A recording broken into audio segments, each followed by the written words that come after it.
11 de la mañana con 2 minutos, ya de inmediato tomamos contacto con el Salón Azul de nuestra emisora. Ahí está nuestro amigo José Luis Riquelme, a quien saludamos. ¿Cómo está, José Luis? Un gusto de saludarlo. Buenos días. Buenos días, Carlos. Gracias por esta bienvenida en este tercer programa que damos inicio hoy en Construyendo Salud para nuestra región a través de Radio Portales en sus frecuencias de amplitud modulada 84 AM y también en el 89.5 de frecuencia modulada. Nos escuchan a través del mundo en el www.portalesfm.cl y también puede vernos y escucharnos a través del Facebook Live que tenemos disponible en el Facebook del Hospital Gustavo Fricke y también de nuestro medio asociado diario El Epicentro.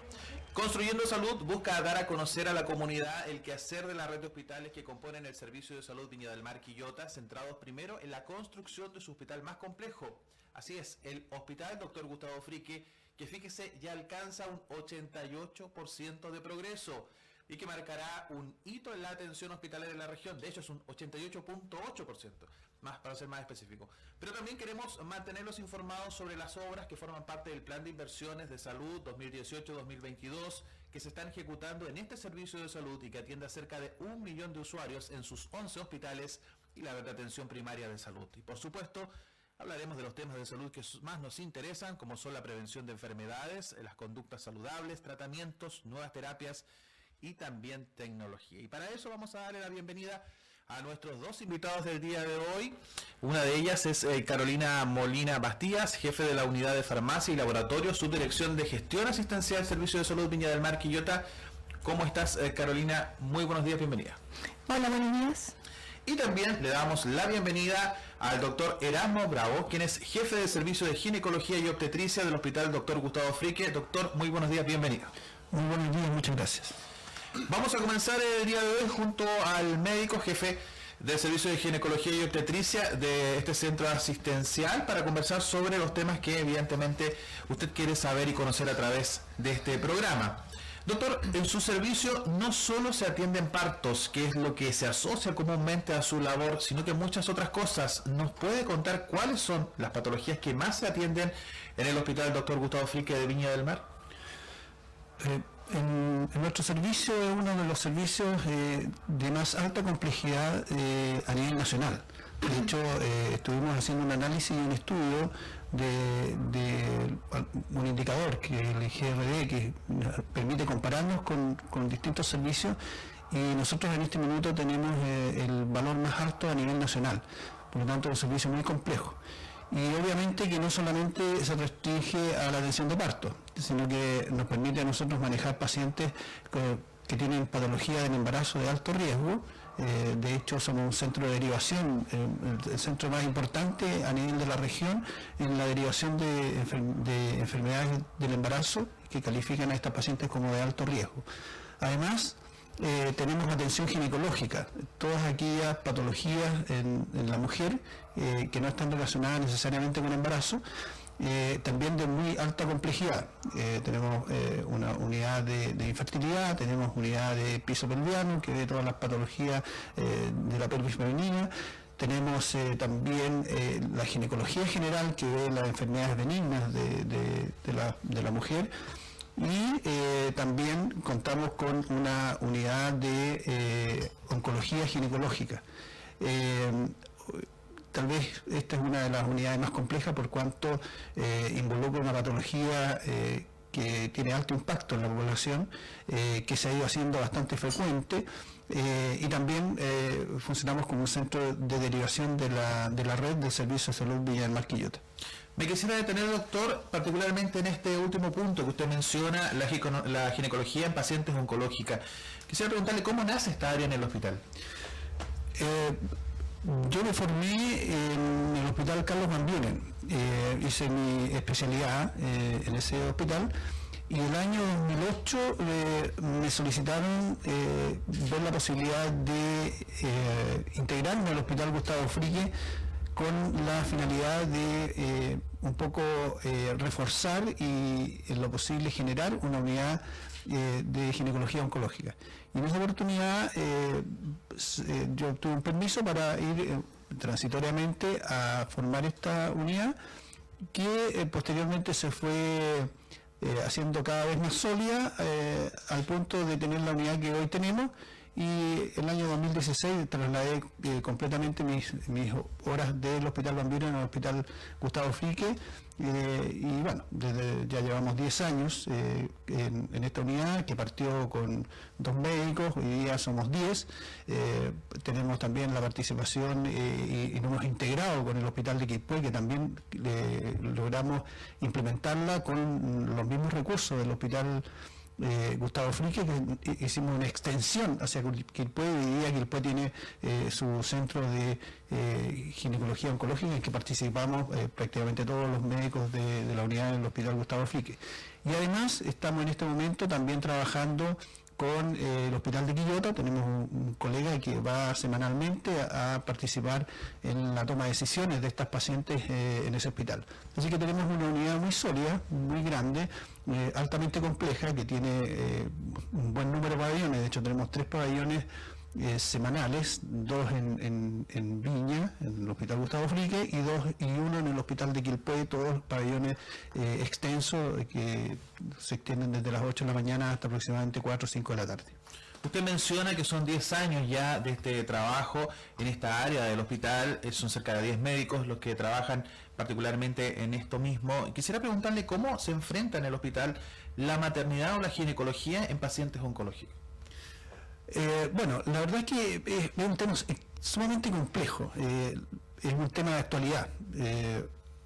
Hace unos años atrás, la presencia de cáncer en una paciente,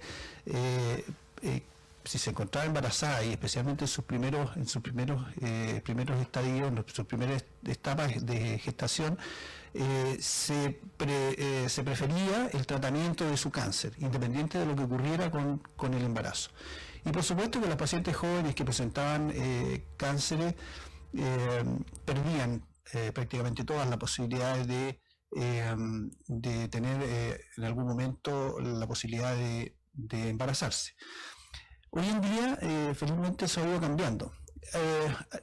Nos encontramos con un fenómeno que no es menor, y esto ocurre a nivel mundial, en que las mujeres han ido difiriendo su maternidad. Hoy todos sabemos que ya las mujeres no tienen sus primeros hijos a los 16, 18, 20, 25 años. Hoy día la mujer planifica su fertilidad a partir de los 35 años en adelante. Y por lo tanto, y por otro lado, el diagnóstico de cáncer hoy día se está haciendo cada vez en forma más precoz, fundamentalmente gracias a la tecnología y a los métodos de pesquisa que se han ido instaurando a nivel mundial. Por lo tanto, tenemos pacientes con más edad que presentan cánceres más jóvenes, ¿ya? Por lo tanto, se está haciendo un poco más frecuente la presencia de cáncer en mujeres embarazadas o en mujeres que tienen el deseo de fertilidad.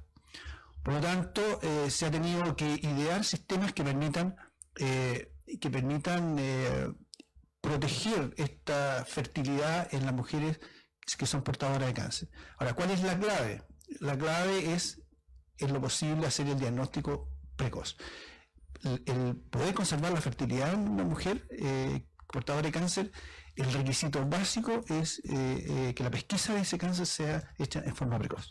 Usted habla de que hoy la tecnología y los métodos de pesquisa son mucho mejores a diferencia de años anteriores. Habla de un diagnóstico precoz.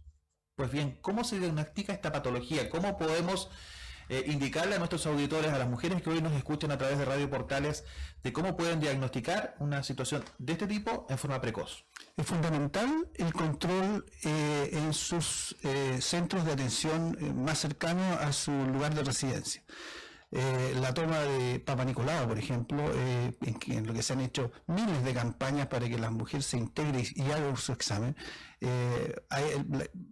La paciente debe tomar conciencia de que ese examen es fundamental para hacer este diagnóstico precoz. La consulta al ginecólogo para hacerse su examen ginecológico, para hacer los exámenes que se deben hacer de rutina, como por ejemplo una ecotomografía ginecológica, el examen de mamas, etcétera, etcétera, son formas de pesquisa precoz de los cánceres. Y de esa forma, que tiene que nacer de la motivación propia de la mujer, es posible pesquisarla tempranamente y en aquellas mujeres que desean fertilidad poder intentar preservarla.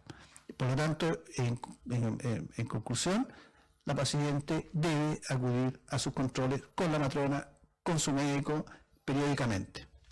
Conversamos con el doctor Erasmo Bravo, jefe del Servicio de Ginecología y Obstetricia del Hospital Dr. Gustavo Frique, conversando sobre este tema que por supuesto es de su interés. Doctor, uno piensa en dos situaciones bien diferentes, lo conversábamos, usted lo explicaba al comienzo de este programa. El diagnóstico de cáncer durante el embarazo y la posibilidad de embarazo tras un diagnóstico y tratamiento de un cáncer. ¿Qué nos puede contar sobre las alternativas de tratamiento que hoy tiene, por ejemplo, el Hospital Gustavo Frique?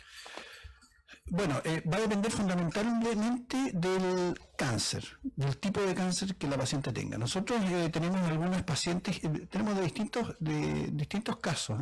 Tenemos, por ejemplo, pacientes portadoras de cáncer de endometrio, que es un cáncer que se ubica en la parte interna del útero, en la que fundamentalmente, gracias a que se han hecho las pesquisas en forma temprana, le hemos hecho tratamiento conservador del útero.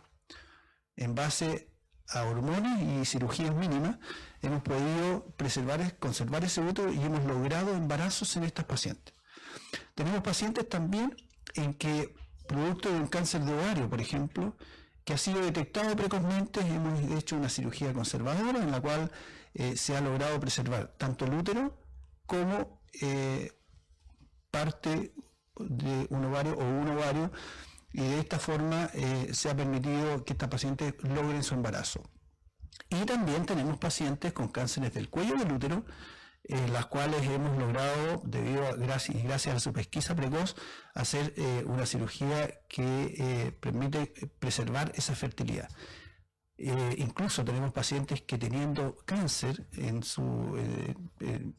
durante su embarazo y pesquisada en forma precoz, hemos tratado el cáncer quirúrgicamente y hemos preservado ese embarazo.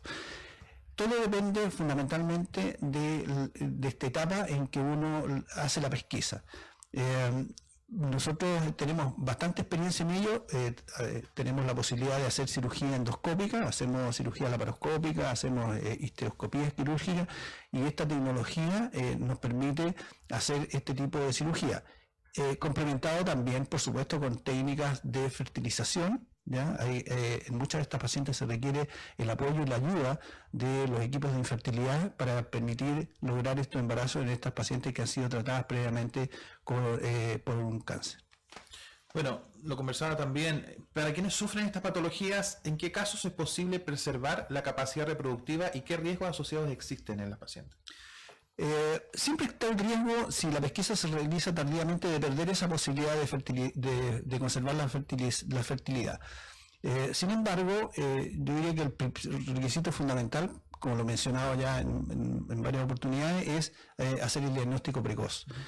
Yo creo que prácticamente cualquier paciente joven que presente un cáncer, si este se logra detectar tempranamente, puede tener la posibilidad de hacer preservación de la fertilidad. Hay muchos pacientes que, aún así, teniendo esa posibilidad, la desechan por el temor que le tienen tanto al cáncer como a los tratamientos. Sin embargo, hoy día se ha acumulado bastante experiencia en esto, así que es posible ofrecerles con bastante seguridad, desde el punto de vista oncológico, ofrecerles la preservación de fertilidad. Perfecto. Respecto a los hijos, doctor, de estas madres en particular que están embarazadas, ¿qué riesgos tienen de padecer cáncer o de sufrir las consecuencias de un tratamiento? El riesgo es muy bajo, salvo aquellos cánceres que tienen algún factor hereditario, que son los menos. En general, logrando el embarazo y llegando a un buen término, no debieran tener gran problema. Sí hay que mencionar que en general estas pacientes que tienen cáncer y que logran embarazo, o que se embarazan y se les diagnostica un cáncer, son embarazos que son considerados como de alto riesgo, fundamentalmente porque tienen mayor riesgo de prematurez, fundamentalmente. En algunos casos es posible y se requiere la indicación de algunas terapias ayudantes como la quimioterapia, pero también se han desarrollado fármacos que tienen un mínimo impacto en la gestación.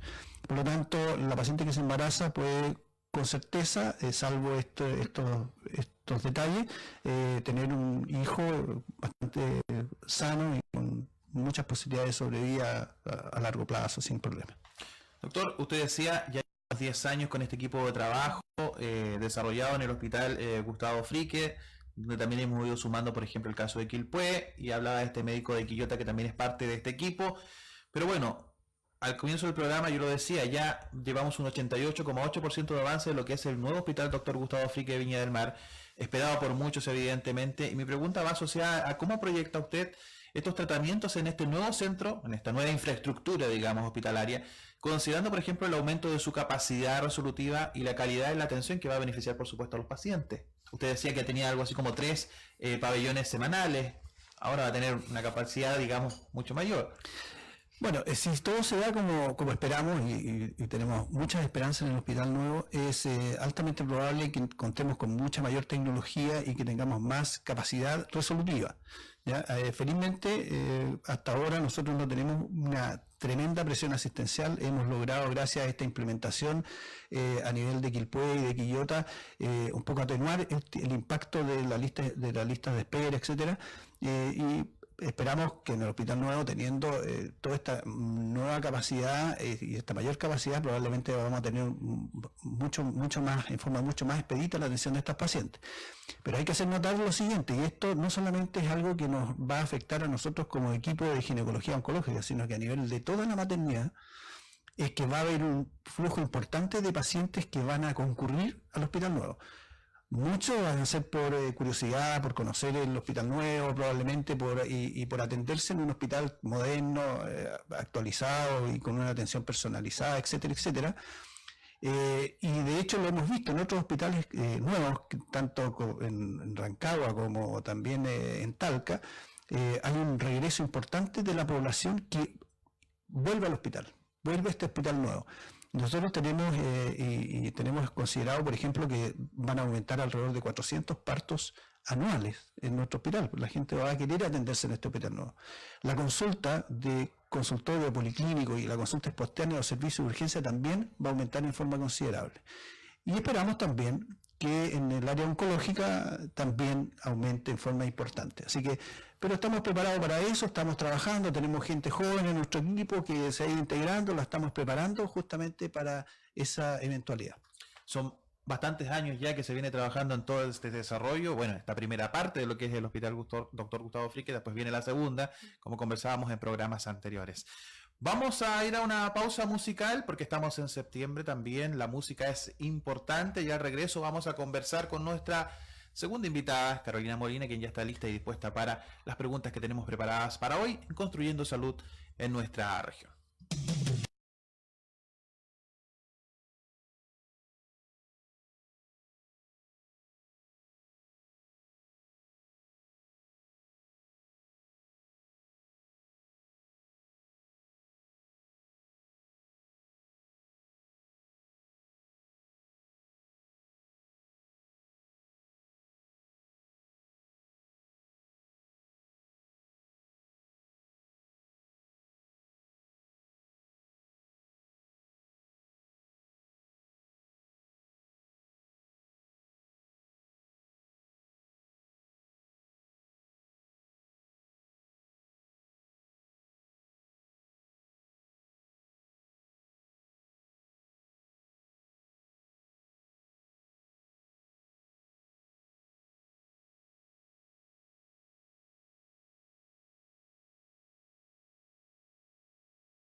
salva tu vida y la de los demás.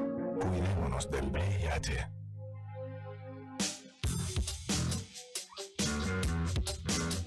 En Radio Portales de Valparaíso estamos presentando Construyendo Salud para nuestra región.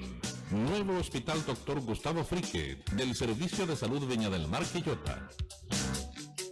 11 de la mañana con 24 minutos, segunda parte del programa. Tomamos de inmediato contacto con el Salón Azul de nuestra emisora. José Luis Riquelme, le estamos escuchando. Así es, Carlos, seguimos en el siguiente bloque, conversando en esta oportunidad con Carolina Molina Bastías, quien es químico farmacéutico, jefe de la unidad de farmacia y laboratorio de la Subdirección de Gestión Asistencial del Servicio de Salud Viña del Mar Quillota, con quien vamos a conversar evidentemente sobre lo que son los medicamentos y el rol que cumple dentro de este servicio de salud. Carolina, preguntarte cuál es la tarea principal de esta unidad para la red del Servicio de Salud Viña del Mar Quillota. Bueno, la unidad de farmacia, pensándolo netamente en el tema de medicamentos, está a cargo de orientar y asesorar a la unidad de farmacia de toda la red del Servicio de Salud Viña del Mar Quillota, desde las postas de salud rural hasta los hospitales de alta complejidad, de manera de que podamos garantizar el acceso oportuno y de calidad a los medicamentos que necesitan los usuarios. ¿Y en el caso del laboratorio? En el caso del laboratorio clínico también nos encargamos de la coordinación de toda la red de laboratorio. También tenemos laboratorios comunales, laboratorio de los hospitales de baja complejidad y laboratorio de los hospitales de alta complejidad. Perfecto. ¿Cuáles son los mayores desafíos que tienen respecto a los usuarios desde este servicio, desde esta unidad, digamos? Principalmente que el usuario se empodere y adquiera una actividad proactiva y responsable en el cumplimiento de sus terapias. O sea, nosotros lo que necesitamos es que el usuario participe activamente y que en conjunto con el equipo de salud logre los objetivos terapéuticos que se plantean. Si bien los pacientes muchas veces retiran sus medicamentos, pero en algunas oportunidades dicen, no, mejor no me lo tomo porque me hace mal, porque me siento mal. Lo retiran, evidentemente, pero se quedan mucho con ello. Quisiera preguntarte, ¿cómo se trabaja el tema de la adherencia a los medicamentos y por qué es tan importante? Bueno, la adherencia farmacológica o adherencia finalmente es el grado de cumplimiento de las indicaciones que tiene el paciente respecto a distintas indicaciones que dan los profesionales de la salud. Pudieran ser estas tratamientos farmacológicos y no farmacológicos, seguimientos de dieta, cambios de estilo de vida. ¿Ya? En general, en los países ya desarrollados y en vías de desarrollo, los pacientes cumplen con más o menos el 50% de las indicaciones que se le plantean. Por lo tanto, la adherencia es un problema importante de salud pública, que genera un gran costo para el sistema de salud. O sea, el que el paciente no cumpla significa que el paciente es policonsultante, que cada vez va empeorando su estado de salud, por lo tanto, genera mayor movilización de los equipos de salud también para poder tratarlo. ¿Cómo lo abordamos? Bueno, tenemos distintas estrategias y se van bajando también desde lineamientos ministeriales. Por ejemplo, se han incorporado profesionales farmacéuticos a los establecimientos de salud de manera de incorporarlos a los equipos y que con ellos se puedan definir los niveles de adherencia, porque existen distintos test donde se pueden evaluar y efectuar también las atenciones necesarias para poder mejorar ese nivel de adherencia en el paciente y de esa manera lograr el objetivo terapéutico. Además, se han implementado estrategias que permiten, por ejemplo, mejorar cómo se toma el tratamiento del paciente. O sea, por ejemplo, tarjetones con horario, de manera que ellos vean cuál es el horario que le corresponde tomar los medicamentos de una manera fácil. Hay gente que nosotros hemos pesquisado que tiene dificultades para leer, hay pacientes que no ven bien también, dificultades en su capacidad visual. Entonces se han implementado distintas estrategias. Nosotros teníamos algunos tarjetones con distintivos de colores para que la gente que no pudiera leer viera que era la mañana, tarde, noche, y así nosotros poder trabajar con el paciente para mejorar adherencia, finalmente. Carolina, hay casos de algunos pacientes que llegan al hospital a buscar sus medicamentos o al consultorio y no hay, se acabó. ¿Qué pasa si un medicamento se acaba en el hospital? Bueno, lo primero es que lo que se trabaja en los establecimientos, al menos desde la dirección y desde el ministerio, es que existan niveles de stock mínimos, críticos y stock máximos también, de manera de nosotros garantizar que podamos responder en forma oportuna cuando un medicamento aumenta el consumo o algún proveedor tiene dificultades en los despachos de los medicamentos. ¿Ya? Se establecen distintos mecanismos en los cuales se pueden gestionar rápidamente cuando se quiebran esos niveles de stock para poder acceder al tratamiento. O sea, hay coordinaciones con las distintas unidades de abastecimiento de los establecimientos de salud, de manera que adquieran los medicamentos en forma rápida, y también se generan instancias de gestión entre establecimientos, de manera de que puedan intercambiarse medicamentos a fin de dar respuesta oportuna a los pacientes. Hay situaciones también que escapan un poco de la gestión local que se pueda realizar, por ejemplo, cuando hay desabastecimientos nacionales. Y ahí lo que se hace es buscar estrategias dentro de los arsenales farmacológicos que tienen los establecimientos, medicamentos que pudiéramos nosotros intercambiar. Y cuando es un medicamento que no es posible intercambiar, ahí el Ministerio, a través de la central de abastecimiento, es la que gestiona alguna posibilidad de solución, como por ejemplo importación de medicamentos. Perfecto. Hablabas tú de algo muy particular, el tema de los tiempos, la eficiencia. ¿Cómo trabajan o qué estrategias principalmente trabajan ustedes en los hospitales para mejorar la atención y reducir los tiempos de espera en farmacia? Bueno, nosotros tenemos 11 hospitales en nuestra red, en los cuales se han implementado distintas estrategias. Ya tenemos hospitales que están un poquito más informatizados y lo que están implementando es el agendamiento en el retiro de medicamentos. O sea, que el paciente reserve una hora de retiro de medicamentos, porque ellos, como son pacientes crónicos, retiran medicamentos todos los meses. Por lo tanto, pueden ya agendar su hora de retiro para el mes siguiente, al horario que ellos más les acomode, y ahí poder acudir al retiro sin hacer estas largas filas de espera. Son algunos establecimientos.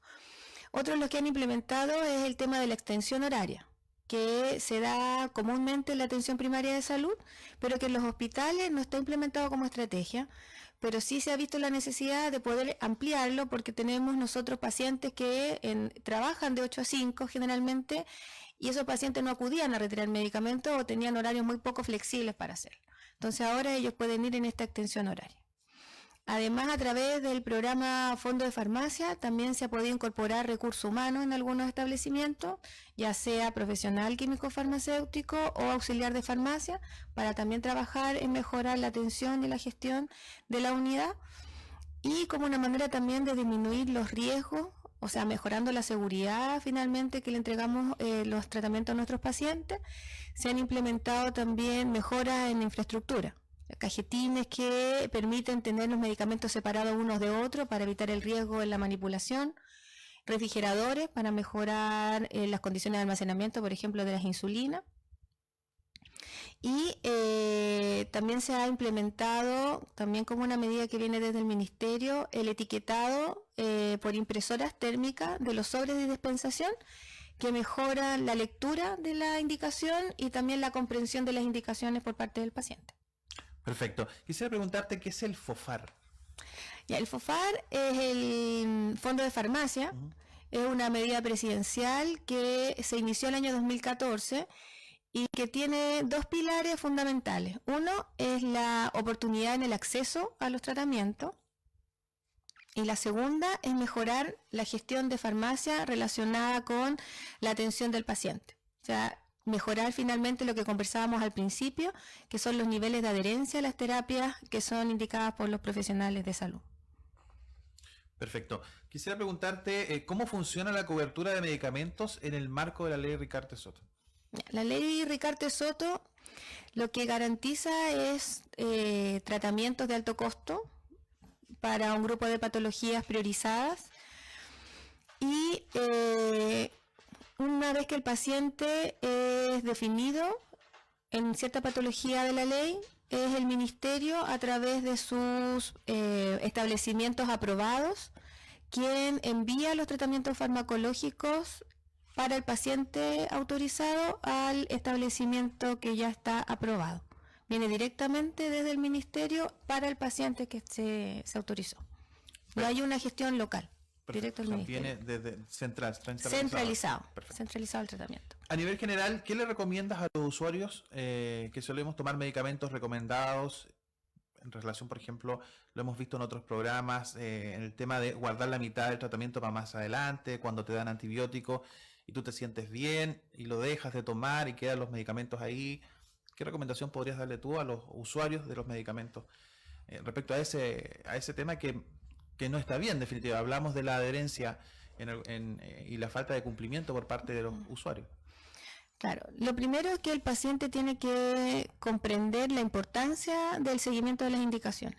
¿Ya? Hay que entender que el tratamiento está indicado para dar cumplimiento a un objetivo terapéutico, ya sea de mejorar su condición de salud o aliviar algunos síntomas.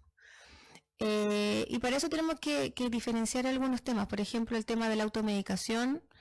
Cuando es una automedicación responsable asociada a medicamentos de libre venta, aplica, o sea, corresponde, no hay problema, uno tiene un dolor de cabeza, se toma un analgésico, pero cuando ese dolor aumenta en cierta cantidad de días, obviamente el paciente ya tiene que ser responsable de su salud y acudir a un médico para que lo evalúe y ahí empezar la terapia que éste indique. No, lo que nosotros decimos que no es recomendable es adoptar alguna indicación que te dé algún pariente, un conocido. Hoy, ¿sabes qué? Yo me sentía igual la vez pasada y tomé esto.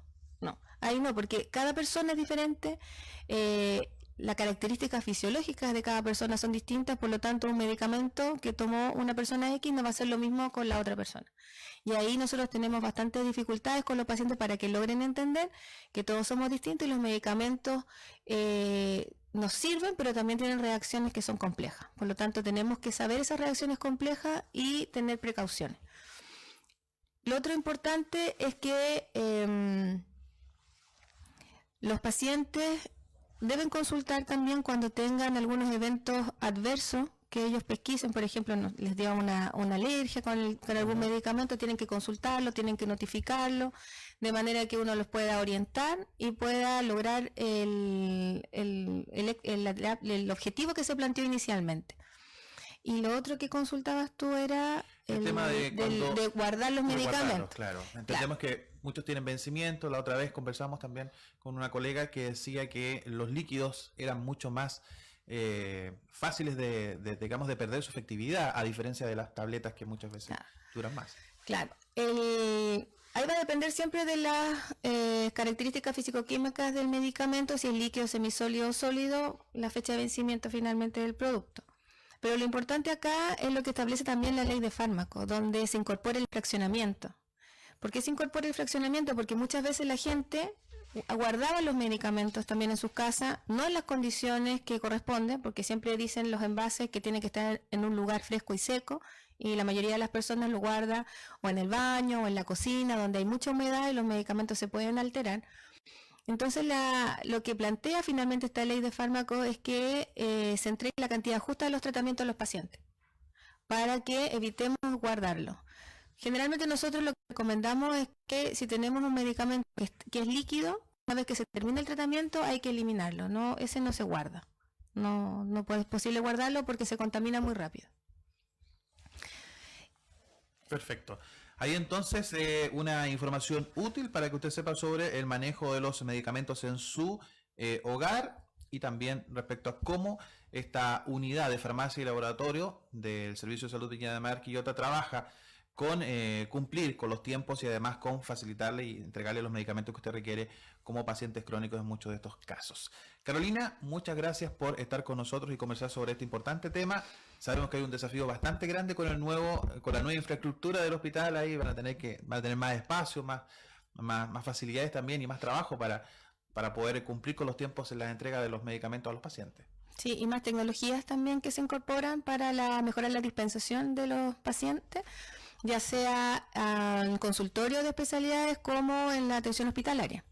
O sea, se vienen grandes desafíos y también, como decía el doctor, muchos pacientes nuevos. Y más pacientes significa más prescripciones, más indicación, más medicamentos, mayor espacio de almacenamiento de esto y por lo tanto un desafío en la logística que tienen también las unidades de farmacia al interior del hospital.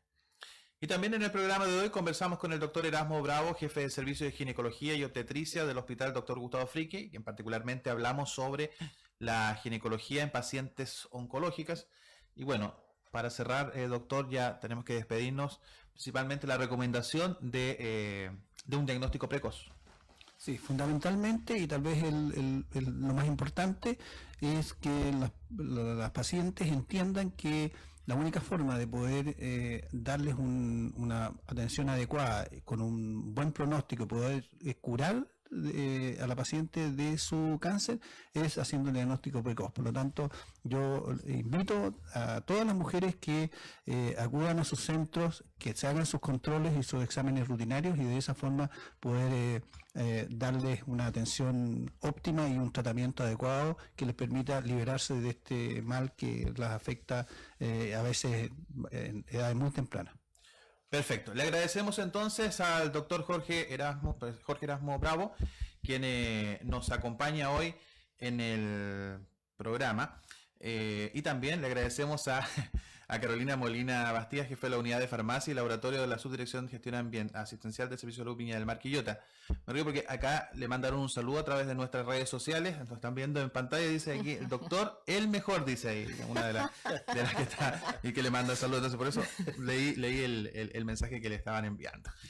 Bueno, muchas gracias por estar con nosotros. Dejarlos cordialmente invitados a todos ustedes que nos escuchan a través de Portales FM para la próxima semana en un nuevo programa de Construyendo Salud para nuestra región y conocer sobre los avances del nuevo hospital Dr. Gustavo Frique del Servicio de Salud Viña del Mar Quillota. Doctor, muchas gracias por estar con nosotros. Gracias a ustedes por recibirnos. Carolina. Muchas gracias. Que tengan una buena tarde, que sigan disfrutando, sean responsables y sigan en compañía de Radio Portales. En Radio Portales de Valparaíso